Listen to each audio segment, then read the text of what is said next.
بسم اللہ الرحمن الرحیم۔ السلام علیکم ورحمۃ اللہ وبرکاتہ۔ 2018 میں میاں نواز شریف پر مقدمات چل رہے تھے۔ شاہد خاقان عباسی وزیر اعظم تھے۔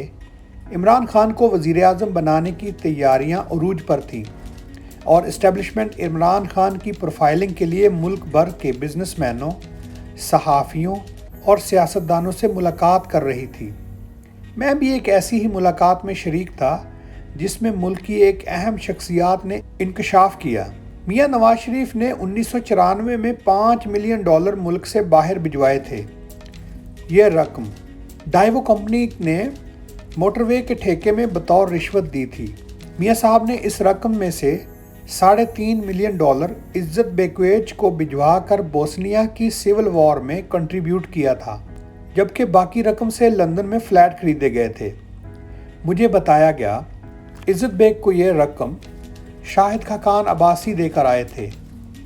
لندن کے فلیٹس بھی انہوں نے ہی خرید کر دیے تھے اور ڈائیو کمپنی کے مالک سے رقم بھی عباسی صاحب نے لے کر دی تھی، کیونکہ مالک کا بیٹا امریکہ میں عباسی صاحب کا کلاس فیلو تھا۔ یہ بات میرے لیے حیران کن تھی۔ کیونکہ یہ اعلیٰ ترین منصب سے بتائی گئی تھی اور اس میں 2 وزیر اعظم ملوث تھے۔ میاں نواز شریف مقدمات کا سامنا کر رہے تھے، جبکہ شاہد خاقان عباسی اس وقت وزیر اعظم تھے۔ یہ انفارمیشن میرے ذہن میں گانٹھ بن کر رہ گئی۔ عمران خان نے بھی ایک آدھ میٹنگ میں اس کا ذکر کیا۔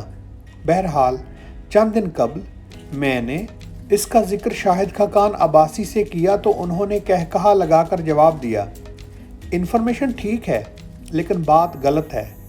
میں نے حیرت سے پوچھا، کیا مطلب؟ یہ بولے، ہم نے عزت بیگ کو واقعی رقم دی تھی۔ میاں صاحب کو فلیٹس کا مشورہ بھی میں نے دیا تھا اور ڈائیو کمپنی کے مالک کا بیٹا نہیں، اس کی بیٹی میری کلاس فیلو تھی، مگر یہ الزام 100% غلط ہے۔ میں نے ان سے تفصیلات جاننے کی کوشش کی تو ان کا کہنا تھا یہ بات کافی یا لنچ پر ہو سکتی ہے۔ میری ان کے ساتھ کافی پر ملاقات طے ہو گئی اور ہم نے 3 گھنٹے بلو ایریا کی ایک کافی شاپس میں گفتگو کی۔ میرا پہلا سوال عزت بیکویچ کے $3.5 ملین سے متعلق تھا۔ یہ ہنس کر بولے، آپ کو بتانے والے نے غلط بتایا تھا، یہ رقم $3.5 ملین نہیں، $8.5 ملین تھی، اور یہ میں نے نواز شریف کے ساتھ بوسنیا جا کر عزت بیگ کو دی تھی۔ یہ رکے اور پھر بولے، بوسنیا میں 1992 میں جنگ شروع ہوئی۔ سربیا کے صدر نے بوسنیا کے مسلمانوں کا قتل عام شروع کر دیا۔ ہم لوگ اس وقت اپوزیشن میں تھے، بے نظیر بھٹو کی حکومت تھی۔ مجھے ایک دن سرتاج عزیز نے بلایا اور کہا، بڑے میاں صاحب اور ان کے دوستوں نے بوسنیا کے مسلمانوں کے لیے رقم جمع کی ہے، یہ چاہتے ہیں آپ یہ رقم عزت بیگ کو پہنچا دیں۔ میں نے حامی بھر لی۔ میاں شریف سے ملاقات اور مجھے انہوں نے $8.5 ملین کا کیشیئر چیک دے دیا۔ میں نے پوچھا، یہ چیک کس بینک کا تھا؟ یہ بولے، یہ ابوظہبی کے کسی بینک کا تھا اور کیشیئر چیک تھا، اس سے کوئی بھی بینک سے کیش لے سکتا تھا۔ میں رخصت ہونے لگا تو میاں شریف کا پیغام آیا، نواز شریف بھی آپ کے ساتھ جائیں گے اور یہ آپ کو فرینکفرٹ میں ملیں گے۔ بہرحال قصہ مختصر، میں فرینکفرٹ چلا گیا اور ایئرپورٹ پر میاں نواز شریف نے بھی ہمیں جوائن کر لیا۔ میں نے پوچھا، آپ کتنے لوگ تھے؟ یہ بولے، ہم 4 تھے، میاں صاحب، میں، خیام کیسر اور نادر چودھری۔ ہم فرینکفرٹ سے زیگرب پہنچے۔ ایئرپورٹ ویران اور جنگ زدہ تھا۔ ہم بڑی مشکل سے شہر میں آئے اور ہوٹل میں 4 کمرے لیے۔ ہمارے علاوہ پورا ہوٹل خالی تھا۔ ریسٹوران اور کافی شاپس بند تھیں۔ ہم حلال کھانا تلاش کرتے ہوئے اسلامک سینٹر پہنچے۔ ہمیں وہاں $80 کی ایک مرغی ملی۔ ہم چاروں نے بڑی مشکل سے پیٹ بھرا۔ ہم کھانا کھا رہے تھے تو ہمیں مسجد کے نیچے اچانک میوزک کی آواز آنے لگی۔ امام صاحب سے ان آوازوں کے بارے میں پوچھا گیا تو وہ مسکرا کر بولے، ہم نے مسجد کے نیچے ڈسکو بنا رکھا ہے۔ امام صاحب نے وضاحت کی، ہمارے مسلمان لڑکے اور لڑکیاں عیسائیوں کے کلبز میں جاتے تھے اور ہم انہیں دشمنوں سے بچانے کے لیے مسجد کے نیچے نائٹ کلب بنا کر دیتے ہیں۔ یہ اب یہاں خرمستیاں کر لیتے ہیں۔ ہم یہ سن کر ہنس پڑے۔ ہم نے وہ رات بڑی مشکل سے گزاری۔ اگلے دن جیسے تیسے ایئرپورٹ پہنچے۔ سراجیو کے لیے وہاں کوئی فلائٹس نہیں تھی۔ ہم بڑی دیر تک وہاں بیٹھے رہے۔ اس دوران وہاں ایک کارگو جہاز آیا۔ وہ رن وے پر اترا اور اس میں سے درجنوں لوگ اتر کر لاؤنج کی طرف دوڑ پڑے۔ ہمیں سیکیورٹی گارڈ نے اشارہ کیا، آپ لوگ دوڑ کر اس جہاز میں گھس جاؤ، اور ہم بھاگ کر جہاز میں سوار ہو گئے۔ یہ C-130 ٹائپ جہاز تھا۔ سیٹس کی جگہ بینچ لگے ہوئے تھے۔ ہم بہرحال جہاز میں پھنس کر بیٹھ گئے۔ عملے نے ہم سے $200 فی کس لے لیا۔ جہاز اڑا اور یہ 3 گھنٹے میں بڑی مشکل سے مزائلوں سے بچتا بچاتا سراجیوا ایئرپورٹ پر اتر گیا۔ ہمیں بتایا گیا، آپ کے پاس صرف 1 منٹ ہوگا۔ آپ نے اس 1 منٹ میں جہاز سے اتر کر دوڑ کر لاؤنج تک پہنچنا ہے۔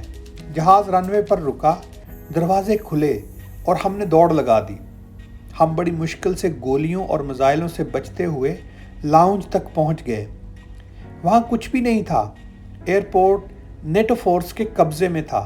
درجہ حرارت -26 ڈگری سینٹی گریڈ تھا۔ دور دور تک برف پڑی ہوئی تھی۔ ہیٹنگ اور بجلی دونوں نہیں تھی۔ ایئرپورٹ سے شہر جانے کا کوئی بندوبست بھی نہیں تھا۔ راستے میں سرب فوجی اور ان کے مورچے تھے اور وہ راہگیروں اور گاڑیوں کو گولیوں سے اڑا دیتے تھے۔ ہم لاؤنج میں پریشان اور اکیلے بیٹھے تھے۔ اس دوران وہاں ایک بختر بند گاڑی آئی اور اس میں سے ایک خوبصورت ترین خاتون اتری۔ وہ انٹرنیشنل صحافی تھی۔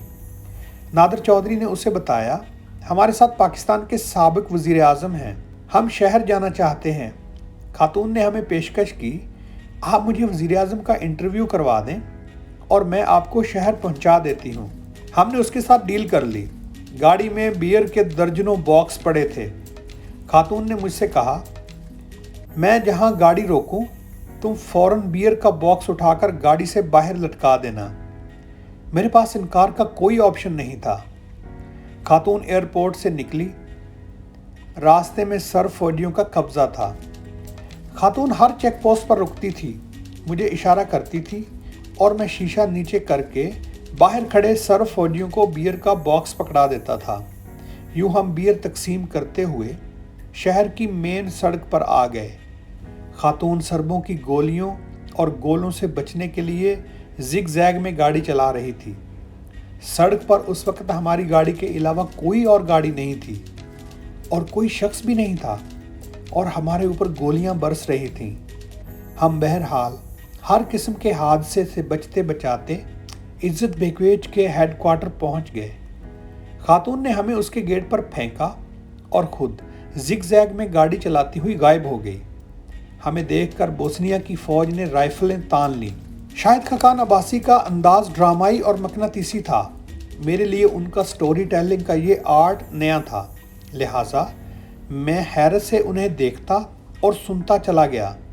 وہ رکے اور لمبی سانس لے کر بولے، ہم نے بڑی مشکل سے انہیں سمجھایا، ہمارے ساتھ پاکستان کے سابق وزیر اعظم ہیں اور ہم عزت بیکویج کو امدادی چیک دینے آئے ہیں۔ وہ آخر میں ہمیں ہانکتے ہوئے ہیڈ کوارٹر کے اندر لے گئے۔ ہیڈ کوارٹر میں ہیٹنگ کا کوئی بندوبست نہیں تھا۔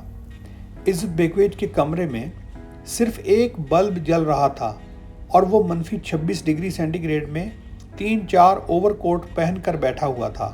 دفتر میں ٹوٹی کرسیوں کے علاوہ کوئی فرنیچر نہیں تھا۔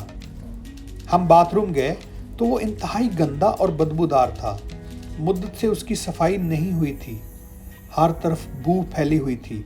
عزت بیکویج نے ہمیں کافی دی۔ ہمارے کپوں میں ایک ایک گھونٹ کافی تھی۔ اس نے ہمیں بتایا، ہمارے پاس اس سے زیادہ کافی بھی نہیں ہے۔ وہ جمعے کا دن تھا۔ اس نے ہمیں نماز جمعہ کی پیشکش کی۔ ہم نے قبول کر لی۔ اس نے ہمیں پانی کا آدھا گلاس دے دیا۔ اس کا کہنا تھا، آپ کو اسی سے وضو کرنا ہوگا کیونکہ ہمارے پاس پانی بھی نہیں ہے۔ ہم بہرحال اس کے ساتھ ملٹری کانوائے میں سراجیو کی مسجد پہنچ گئے۔ عزت بیکویج نے ہمیں راستے میں بتایا، ہم بے دین اور اسلام سے دور تھے۔